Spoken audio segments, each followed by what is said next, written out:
Hey! Today I'm going to talk about hardening off your winter sowing stuff and stuff out of the greenhouse, because if you look, some of my things have already been sunburnt a little bit. Even though they were in the greenhouse, the milk jugs, you'd think they'd be okay, right? I thought so, and evidently not. I mean, the plants are still living, they're still putting on new growth and things, but it's better off if we could, harden them off. So I'm going to go ahead and show you the ones out in the garden that I first noticed this, and then starting to notice later on, like now. I first started noticing when I was planting out my nasturtiums, they did look a little blotchy, and I didn't think anything of it other than, like transplant shock or something.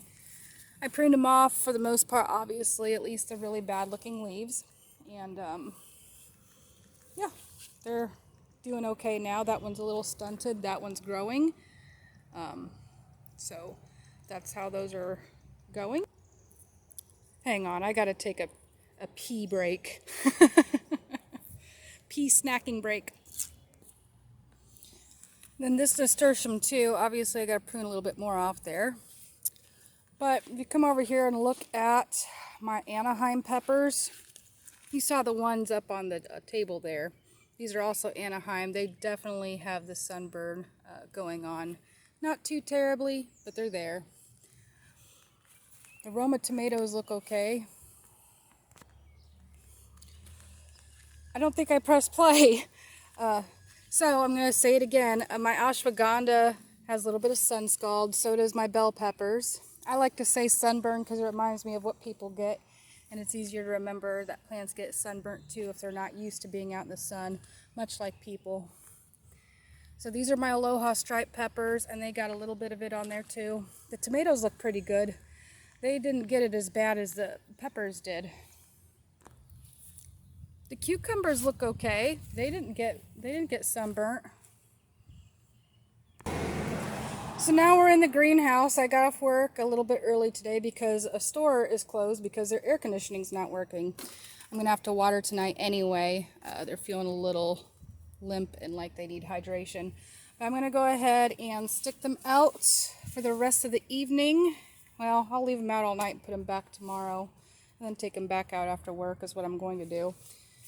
And I'm going to come out here and water when it gets a little bit cooler out. So that's my plan for this, and do the same with my milk jugs. I do have King of the North peppers off to a great start, so I'm going to go ahead and start hardening them off too. So that's it. I'm just going to set them on the ground outside of the greenhouse. That way it makes the moving in and out a lot easier. First things first, let's check up on these King of the North peppers and see just how they're doing while we're hardening them off. It'll be like a winter sowing unveiling / hardening off.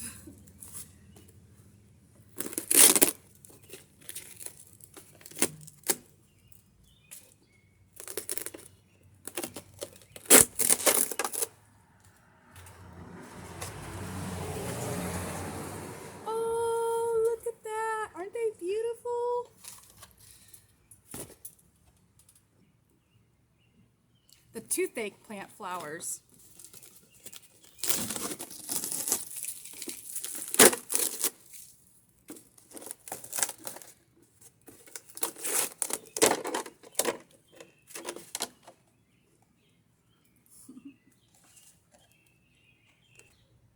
My bee balm, my lemon bee balm. I already took the top off to let it air out, but I did not set the lid back.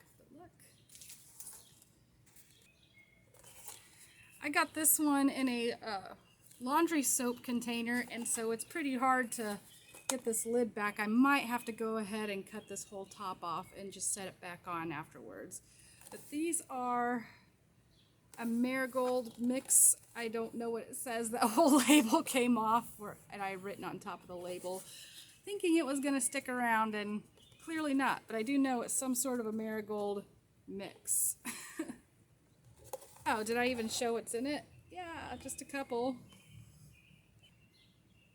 So there you have it. Do I necessarily think you need to harden them off? I don't know. know, my stuff's still growing fine, but just to play it safe, you probably should. So I'm just telling you and giving you a heads up, and experiment it with yourself and see how it works for you. And I hope you enjoyed today's video, and I've got news. I love you, and so does Jesus. God bless.